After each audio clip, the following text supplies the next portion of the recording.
మరలా అదే ముఖ్యమంత్రి గారు అన్నారు, సూపర్ 6 గురించి ఎవరైనా మాట్లాడితే 4 కోస్తాను అని.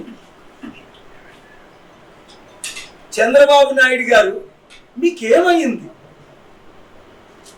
ఇంత మంచి మనిషిగా నాకు పరిచయమే మీరు, అంత మంచి అడ్మినిస్ట్రేటర్గా మీకు పేరుందే.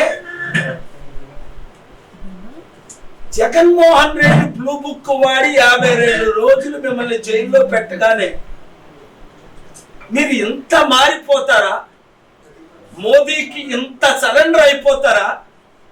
మోడీ మెడ వంచి 788 మంది ఎంపీల మెడలోంచి సుప్రీంకోర్టులో మే 23 ఆగస్టు 1 డైరెక్షన్స్ తీసుకొచ్చి 45 కోట్ల మందికి విలువైన బెట్టింగ్ యాప్లన్నిటినీ బ్యాన్ చేయించానా లేదా?